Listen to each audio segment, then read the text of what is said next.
Students, हम chapter number 8 chemistry part 2 का शुरू कर दिया हुआ था हमने, और हम कर रहे थे रिएक्शंस ऑफ अल्कीन। अब अल्कीन के हमने ये कहा था कि अल्कीन के रिएक्शंस दो तरह के होते हैं।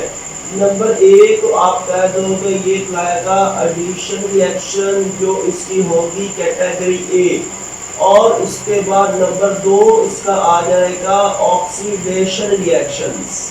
और से आ जाएंगे ऑक्सीडेशन रिएक्शंस, इसको हम कैटेगरी बी का नाम दे देंगे। तो बेसिकली हमने किया है कि हम इसके रिएक्शंस को दो तरह में क्लासिफाई करेंगे। एक इसका आ जाएगा एडिशन रिएक्शन और नंबर 2 आ जाएगा ऑक्सीडेशन रिएक्शंस।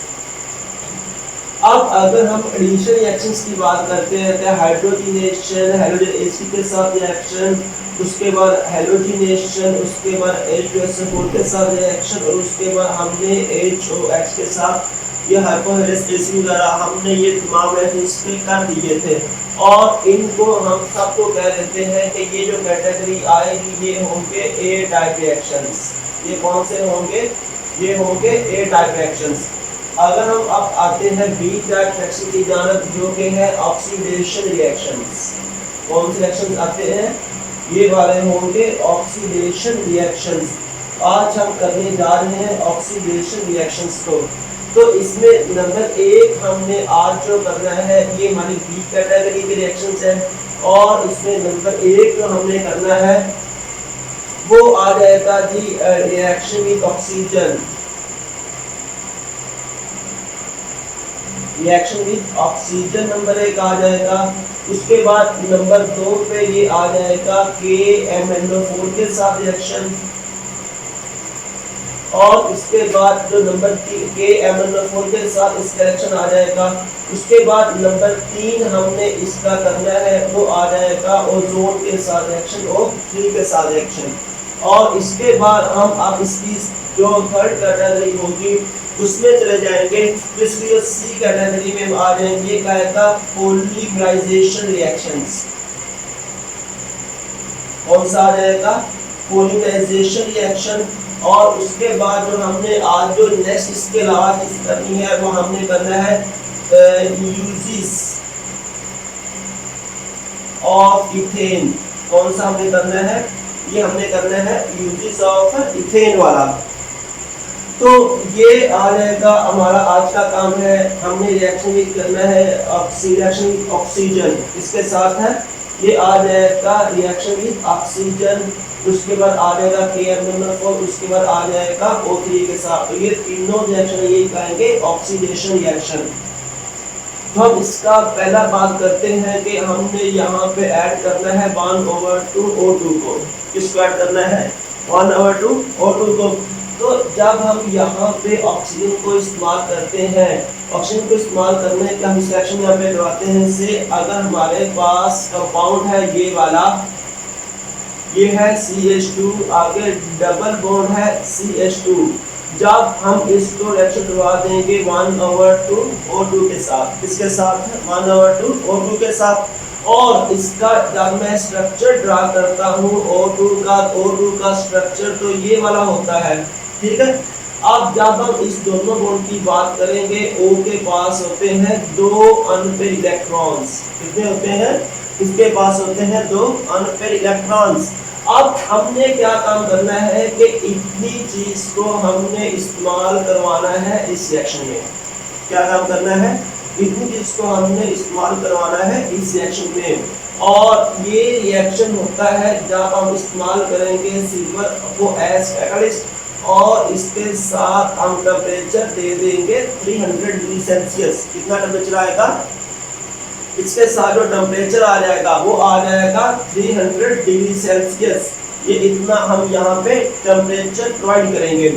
इसके बाद होगा क्या? इसका आगे जो कंपाउंड बन जाएगा ये आ जाएगा CH2, आगे सिंगल बॉन्ड CH2, और इसके बाद ये दोनों अपना बॉन्ड डालेंगे विद ऑक्सीजन। इसके साथ आ जाएंगे ऑक्सीजन के साथ, और इसका हम नाम दे देंगे एपॉक्साइड फॉर्मेशन। ये किसकी फॉर्मेशन हो जाएगी? एपॉक्साइड की फॉर्मेशन हो जाएगी। अब अगर मैं इसका मैकेनिज्म की जानना चाहता हूँ तो सिंपल सा मैकेनिज्म है कि ये यहाँ पे ले लेता हूँ CH2 और इसके दरमियान ये सिंगल बॉन्ड है उसको मैंने लाइन के साथ शो कर दिया है। और दूसरा जो बॉन्ड होगा, दूसरा यहाँ पे बॉन्ड आ जाएगा पाई बॉन्ड। कौन सा बॉन्ड से जब आएगा? पाई बॉन्ड आएगा। और पाई बॉन्ड को इसके दोनों इलेक्ट्रॉन्स को मैंने डॉट से शो कर दिया है। अब डॉट एक का हम ब्लैक कर देते हैं और एक का डॉट ब्लू होगा। ये हमने दोनों इलेक्ट्रॉन्स को शो कर दिया है। अब जब ऑक्सीजन हम यहाँ पे इस्तेमाल करेंगे एटॉमिक फॉर्म में, मॉलिक्यूल का एक एटम जब इसके साथ आके रिएक्शन करेगा, ये ऑक्सीजन आ जाएगा, इसका एक इलेक्ट्रॉन ये और दूसरा ये आ जाएगा। तो ये आपस में इलेक्ट्रॉन की शेयरिंग करेंगे और शेयरिंग करने के बाद ये क्या हो जाएगा, इन दोनों के दरमियान आ जाएगा सिंगल बॉन्ड। ये दोनों के दरमियान कौन सा बॉन्ड आ जाएगा? सिंगल बॉन्ड आ जाएगा। और इसको हम शो करेंगे, ये आ जाएगा CH2 आके ये ऑक्सीजन और उसके बाद ये दरमियान आ जाएगा सिंगल बॉन्ड, ये आ जाएगा ऑक्साइड फॉर्मेशन। इसके बाद नंबर 2 हमने करना है इसके रिएक्शंस में। तो नंबर 2 पे इसका जो रिएक्शन आ जाएगा वो हम कर रहे हैं रिएक्शन विद KMnO4। ये आ जाएगा जी, हम इस्तेमाल यहाँ पे कर रहे हैं KMnO4 को। अब KMnO4 क्या होता है? ये एक ऑक्सीडाइजिंग एजेंट है। क्या चीज है? ये वाला ऑक्सीडाइजिंग एजेंट है। तो अगर मैं KMnO4 का रिएक्शन करवाता हूँ, अब KMnO4 का जो स्ट्रक्चर यहाँ पे आता है, यहाँ पे आता है Mn आ जाएगा डबल बॉन्ड ऑक्सीजन, ये आ जाएगा double bond oxygen, double bond oxygen, ये आ जाएगा ऑक्सीजन के ऊपर नेगेटिव चार्ज और इसके नेगेटिव चार्ज को हम बैलेंस करेंगे ये का पॉजिटिव चार्ज लगा के। और आम हालात में जो मैकेनिज्म होता है, क्या होता है? जो मैकेनिज्म होता है इसके ऊपर कितना चार्ज होता है जी? इसके ऊपर चार्ज होता है +7। कितना इसके ऊपर चार्ज होता है? 7। यानी कि इसकी जो ऑक्सीडेशन स्टेट होगी वो कितनी होगी? 7 होगी। तो अब 7 होने के बाद आगे जब हम इसका आगे प्रोडक्ट बनाएंगे तो क्या बनेगा? आप देखते जरा, हम ये कर देते हैं, ये आ जाएगा CH2, आगे आ जाएगा डबल बॉन्ड CH2। जब हम यहाँ पे डाल देंगे KMnO4 को और इसके साथ हम वाटर को ऐड करेंगे, किस ऐड करेंगे? वाटर को ऐड करेंगे। तो वाटर को ऐड करने के बाद ये कन्वर्ट हो जाएगा इथीन ग्लाइकोल में, जिसमें कन्वर्ट हो जाएगा इथीन ग्लाइकोल में, ये कन्वर्ट हो जाएगा। और इसके साथ जो आ जाएगा वो आ जाएगा MnO2 और उसके साथ आ जाएगा पोटाशियम हाइड्रोक्साइड। क्या आ जाएगा? पोटाशियम हाइड्रोक्साइड आ जाएगा। अब अगर मैं इस कंपाउंड को देखता हूँ, ये जो मेरे पास बना है, इसका जो होगा Mn ये हो जाएगा डबल बॉन्ड ऑक्सीजन, आगे आ जाएगा डबल बॉन्ड ऑक्सीजन। तो इसमें इसके ऊपर कितना चार्ज है? इसमें इसके ऊपर चार्ज है +4, यानी इस स्टेट यहाँ पे +4 है और यहाँ पे इसकी स्टेट पहले कितनी थी? +7 थी। तो अब हुआ क्या है कि ये चला गया है +7 से चला गया है +4 पे, यानी कि इसने इलेक्ट्रॉन को गेन किया है। तो जब इलेक्ट्रॉन को गेन करेगा ये कुछ क्या हो जाएगा? रिड्यूस हो जाएगा। क्या हो जाएगा? जब ये इलेक्ट्रॉन को गेन करेगा तो गेन करने के बाद जो मैकेनिज्म है ये यहाँ पे क्या हो जाएगा? ये कुछ यहाँ पे रिड्यूस हो जाएगा। और जब ये रिड्यूस होगा तो ये क्या काम करेगा? इसने इनको यहाँ पे क्या काम किया है? ऑक्सीडाइज किया है। कैसे ऑक्सीडाइज किया है? इसने इसके अंदर ऑक्सीजन को ऐड करवा दिया है। तो खुद ये रिड्यूस हो गया है और दूसरे को क्या इसने करवा दिया है? ऑक्सीडाइज करवा दिया है। तो ये इसका रिएक्शन था कि ये आगे कैसे उसको ऑक्सीडाइज करेगा। खैर जब हम देख लेते हैं इस टेस्ट का मैकेनिज्म, इसका मैकेनिज्म काफ़ी कॉम्प्लेक्स है और उसके ऊपर टाइम भी ज़्यादा लगता है, उसके ऊपर टाइम वेस्ट नहीं करेंगे। बस हम इसका ये देख लेते हैं कि रिएक्शन में फाइनल प्रोडक्ट हमारे पास कौन सा बन सकता है।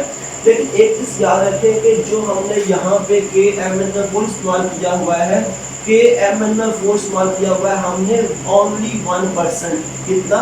ओनली 1% वेरी डाइल्यूटेड फॉर्म में। और इस रिएक्शन की अब अगर हम आते हैं कि इस रिएक्शन की इम्पोर्टेंस क्या है, तो इम्पोर्टेंस के लिए हमें इसके कलर का पता होना चाहिए। जो KMnO4 होता है इसका कलर होता है पर्पल। इसका कौन सा कलर होगा? इसका कलर होगा जी पर्पल। और अब होता क्या है कि अगर हमारे पास ये वाला जो कंपाउंड है, ये कौन सा कंपाउंड है? ये कंपाउंड है इथीन। वैसे तो ये क्या अनसैचुरेटेड है। ये क्या है? ये कंपाउंड जो है ये है अनसैचुरेटेड। और जब हम इसको रिएक्शन करेंगे KMnO4 के साथ, इसके साथ KMnO4 के साथ, तो KMnO4 का जो कलर होगा वो क्या हो जाएगा, इसका कलर डिस्चार्ज हो जाएगा, इसका कलर क्या हो जाएगा, डिस्चार्ज हो जाएगा। तो अगर इसका कलर डिस्चार्ज होता है तो हम ये कर देंगे कि जो रिएक्शन करने वाला सब्सटेंस था, ये जो कंपाउंड था वो क्या था, अनसैचुरेटेड था, इसके साथ रिएक्शन कर दिया है और आगे वो कन्वर्ट हो गया सैचुरेटेड में, और ये क्या होगा, एक अनसैचुरेटेड कंपाउंड होगा। और अगर डिस्चार्ज ना हो, कलर प्लस कर देंगे, हमारे पास रिएक्टिव सब्सटेंस है वो क्या है, सैचुरेटेड है, वो अल्केन फैमिली से बिलोंग कर सकता है, जो इसके साथ रिएक्शन नहीं करता।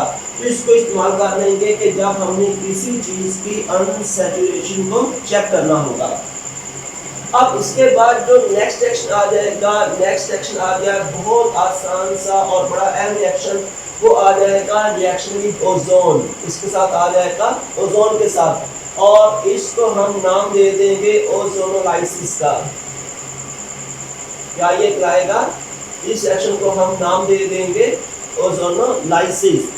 अब इसमें होता क्या है, ओजोनोलाइसिस में हम कर देंगे कि यहाँ पे इसके साथ रिएक्शन करेगा, हम भी लेते हैं अल्कीन को और उसके साथ हम रिएक्शन करवा देंगे किस चीज़ को, ओजोन को।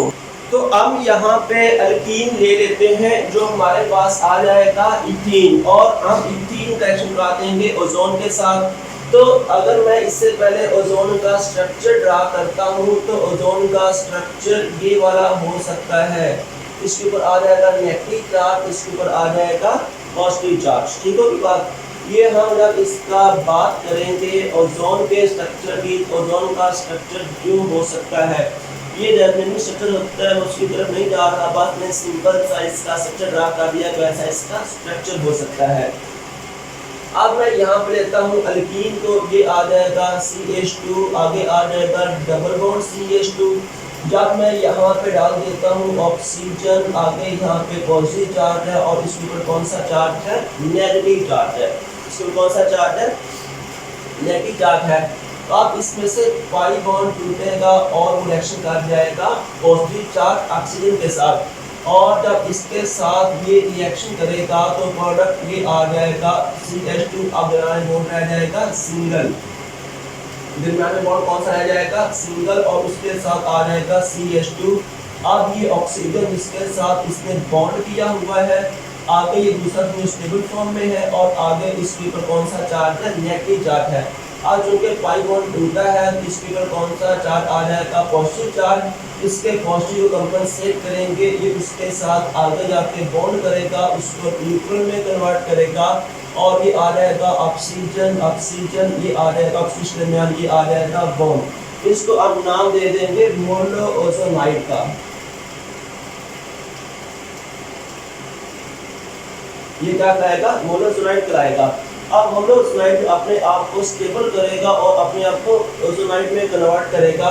ऐसे करेगा कि अपने आप को रीअरेंज करेगा, तो रीअरेंज को हम यूं शो कर देंगे, अपने आप को जब ये रीअरेंज करेगा हम इसको यूं शो करेंगे और ये कन्वर्ट हो जाएगा ओजोनाइड में। ये आ जाएगा यहाँ पे ऑक्सीजन, आगे फिर आ जाएगा CH2 और इसके बाद ऑक्सीजन और यहाँ पे भी क्या आ जाएगा, ऑक्सीजन आ जाएगा। अब है क्या, ये अनस्टेबल है, ओजोनाइड में अपने आप को कन्वर्ट करेगा। कैसे, अपने आप को रीअरेंज करने के बाद क्या काम करेगा, अपने आप को रीअरेंज करने के बाद आगे अपने आप को कन्वर्ट कर लेगा स्टेबल फॉर्म में। अब होता ये वाला है कि अगर हम यहाँ पे डाल देंगे CH2, आगे ऑक्सीजन, आगे फिर आ जाएगा CH2, ये आ जाएगा ऑक्सीजन, ये भी आ जाएगा ऑक्सीजन, और अब हम यहाँ पे क्या डाल देंगे, वाटर डाल देंगे। क्या काम करेंगे, हम यहाँ पे वाटर डालेंगे। वाटर डालने के बाद ये स्पीशीज टूट के अलग हो जाएगी। क्या हो जाएगा, ये दोनों स्पीशीज यहाँ से अलग हो जाएंगी और अलग होने के बाद ये जो चीज़ होगी आपस में रिएक्शन करने के बाद किसमें कन्वर्ट हो जाएगा, ये कन्वर्ट हो जाएगा जी H2O2 में। इसमें कन्वर्ट हो जाएगा, ये कन्वर्ट हो जाएगा H2O2 में, जो कि अनस्टेबल होगा। और उसके बाद यहाँ पे क्या होगा, अब इसका मैकेनिज्म, तो ये कन्वर्ट हो जाएगा, ये कन्वर्ट हो जाएगा जी CH2O में, इसमें कन्वर्ट हो जाएगा ये कन्वर्ट हो जाएगा, इतनी चीज की आ जाएगी हमारे पास CH2O, और ये भी क्या हमारे पास आ जाएगा, ये भी आ जाएगा CH2O। तो कितने हमारे पास CH2O आ जाएंगे, तो ये आ जाएंगे 2CH2O। क्या आ जाएगा, 2CH2O। और अगर हम देख लेते हैं कि CH2O होता क्या है, तो CH2 को हम इसका जब स्ट्रक्चर ड्रा करते हैं तो ये आ जाएगा जी H, और उसके बाद H आ जाएगा, तो ये होगा एल्डिहाइड। ये क्या होगा, एल्डिहाइड। तो ये कन्वर्ट हो जाएगा एल्डिहाइड में। अब उसके बाद ये जो स्पीशीज है ये क्या होगी, हाईली अनस्टेबल होगी। तो हम यहाँ पे क्या काम करेंगे कि ये जो हमारे पास H2O2 आ गया है, हम इसको इलेक्ट्रॉन देंगे जिंक के साथ, इसके साथ जिंक के साथ। तो जिंक के साथ रिएक्शन करने के बाद ये कन्वर्ट हो जाएगा जिंक ऑक्साइड में, और उसके बाद ये कन्वर्ट हो जाएगा जी H2O। इसमें कन्वर्ट हो जाएगा जिंक ऑक्साइड, और उसके साथ क्या आ जाएगा, H2O आ जाएगा। खैर हमने आज कर लिए हैं ऑक्सीडेशन रिएक्शन।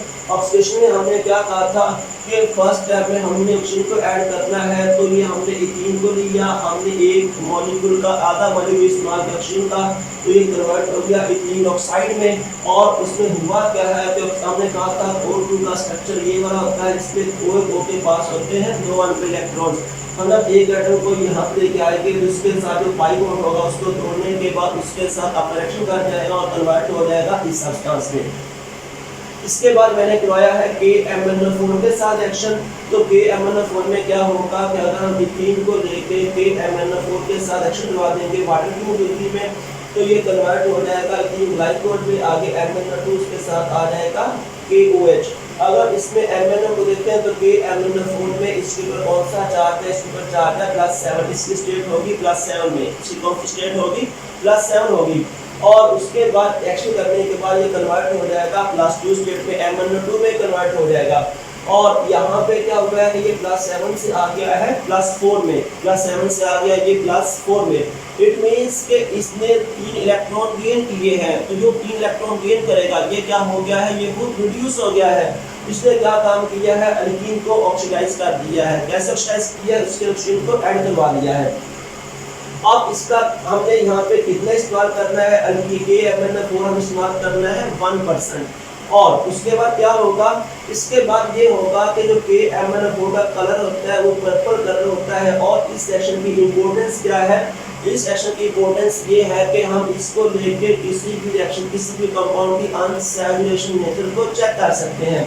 करना क्या होता है, कंपाउंड के लेके वहाँ पे KMnO4 डालेंगे, अगर कंपाउंड का KMnO4 का कलर पर्पल कलर डिस्चार्ज हो जाता है, हम ये काटते हैं कि ये कंपाउंड कौन सा होगा, अनसैचुरेटेड होगा। और अगर डिस्चार्ज नहीं होता भी ये क्या होगा, सैचुरेटेड होगा।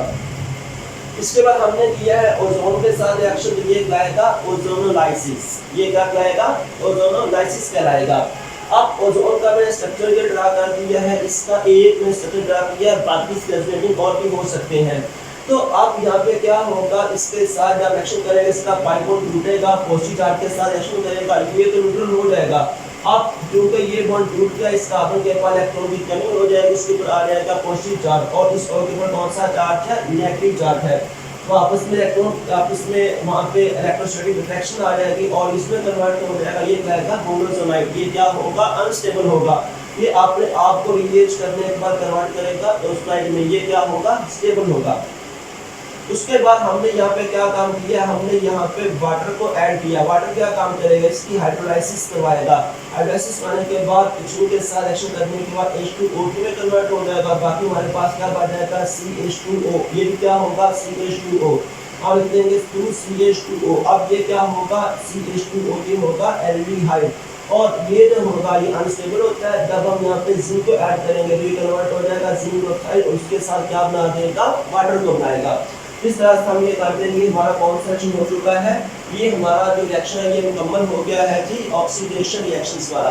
और अब हम इसकी इंपॉर्टेंस को भी इन्हीं पॉइंट से कर लेते हैं। अल्कीन की इंपॉर्टेंस को, इथीन आप करने जा रहे हैं इथीन की इंपॉर्टेंस को। तो इथीन की इंपॉर्टेंस कौन सी हो सकती है, तो हम इसके रिएक्शन से बात कर लेते हैं। हमने ये कहा कि इथीन को लेके हम क्या बना लेंगे, हम बना लेंगे एल्डिहाइड को। इथीन को लेके हम कौन सा कंपाउंड बना लेंगे, हम उसको ग्लाइकोल बना लेंगे।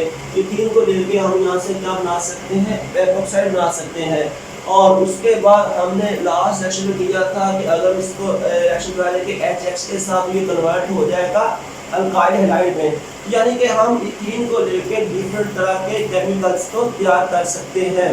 और उसके बाद जो हमने नेक्स्ट इसका रिएक्शन करना है, हम इसका एक और रिएक्शन यहाँ पे करते हैं और उस रिएक्शन की बुनियाद पे हम इसका एक और इथीन का पॉइंट करेंगे। हम यहाँ पे कर देते हैं कंबस्टन। अब कंबस्टन क्या होता है, कंबस्टन होता है burning of any compound in presence of oxygen. तो अगर हमारे पास जो इथीन होगा CH2 डबल बॉन्ड CH2, जब हम इसको हवा की मौजूदगी में जलाएंगे तो जलाने के बाद ये कन्वर्ट हो जाएगा CO2 में, इसके साथ बन जाएगा वाटर वेपर और इसके साथ क्या आ जाएगी, एनर्जी आ जाएगी। क्या आ जाएगा, इसके साथ एनर्जी आएगी। और एनर्जी आने की वजह से हम इसको फ्यूल के तौर पर इस्तेमाल कर सकते हैं। और जो हमारे पास नेचुरल गैस होती है उसके अंदर थोड़ी सी मिकदार में इथीन गैस मौजूद हो सकती है। बात समझ आ गई। तो ये मैंने साथ इथीन के भी 4 पॉइंट्स बोल दिए हैं इसकी इंपॉर्टेंस के। अब कौन कौन से पॉइंट्स बोले हैं, पहला मैंने ये इसका पॉइंट बोला है कि हम इथीन को लेके हम इससे डिफरेंट तरह के केमिकल्स को तैयार कर सकते हैं।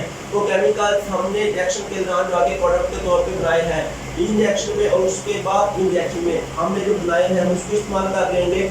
और उसके बाद नंबर 2 हम इसको कर सकते हैं, इसकी कंबस्टन कर सकते हैं और कंबस्टन करने के बाद इसको इस्तेमाल कर सकते हैं फ्यूल के तौर पे।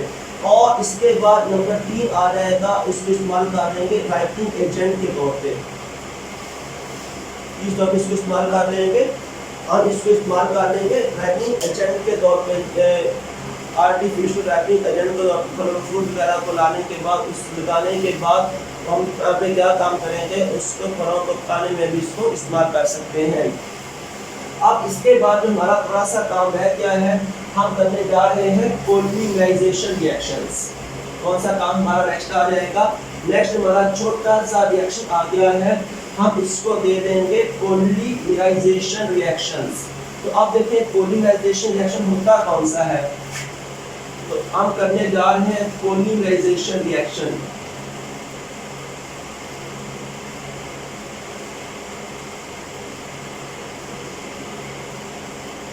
इसमें हम कर देते हैं पॉलीमर फॉर्मेशन। क्या आ जाएगा, पॉलीमर फॉर्मेशन आ जाएगा। अब पॉलीमर क्या होता है, पॉली का मतलब होता है मैनी, पॉली क्या होगा, ये होगा मैनी। और जब हम बात करेंगे मर की, तो मर कहलाएगा यूनिट। क्या कहलाएंगे, यूनिट्स लाएंगे। यानी कि आपने यहाँ पे बहुत सारे यूनिट को आपस में मिलाना है। ऐसा स्ट्रक्चर जो बहुत सारे यूनिट के मिल के बनेगा, बहुत सारे यूनिट के मिलने से बनेगा, वो क्या कहलाएगा, पॉलीमर कहलाएगा। और इसमें कौन से यूनिट्स आ सकते हैं, आप उस सिंगल यूनिट को नाम दे दोगे मोनोमर। क्या वो कहलाएगा, मोनोमर कहलाएगा। तो अब मोनोमर क्या होता है कि वो रिपीटिंग यूनिट्स जो मिलके पॉलीमर को बनाते हैं, वो क्या कहलाएंगे, मोनोमर कहलाएंगे। वो रिपीटिंग यूनिट्स जो मिलके पॉलीमर की फॉर्मेशन करेंगे, वो क्या कहलाएंगे, पॉलीमर कहलाएंगे। तो हम करने जा रहे हैं इथीन की पॉलीमराइजेशन। तो ये आ जाएगा CH2, आगे आ जाएगा डबल बॉन्ड CH2, आगे इसके साथ एक और लिख देता हूँ CH2 डबल बॉन्ड CH2, इसके साथ हम एक और लिख लेते हैं, ये आ जाएगा CH2 डबल बॉन्ड CH2 और आगे एक और लिख लेते हैं, ये आ जाएगा CH2 डबल बॉन्ड आ जाएगा CH2। अब करना क्या है कि हमने इसको हीट करना है, हम इसकी स्ट्रॉन्ग हीटिंग करनी है। इसकी मौजूदगी में ज़िगलर नटा की मौजूदगी में, इस मौजूदगी में ज़िगलर नटा यहाँ पे हम इस्तेमाल करेंगे कैटलिस्ट को। ज़िगलर नटा कैटलिस्ट को हम यहाँ पे इस्तेमाल करेंगे और उसकी मौजूदगी में ये रिएक्शन करेगा। अब होगा क्या कि इन सब के पाई बॉन्ड यहाँ से ब्रेक करेंगे और जब इनके पाई बॉन्ड ब्रेक करेंगे इसके पास इसका अनप इलेक्ट्रॉन आ जाएगा, इसका इलेक्ट्रॉन आ जाएगा। हर एक के पास अपना जो पाई बॉन्ड टूटने के बाद एक इलेक्ट्रॉन होगा वो हर कार्बन के पास वापस आ जाएगा।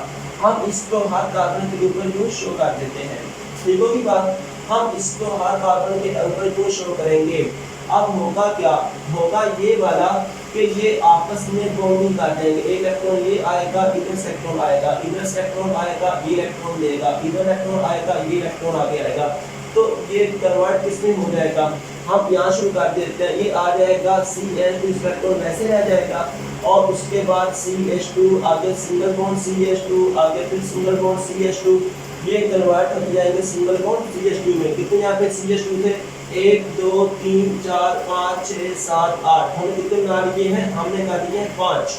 तो ये छठा आ जाएगा, इसके बाद ये 7वां आ जाएगा और ये इसके बाद कौन सा आ जाएगा, 8वां आ जाएगा।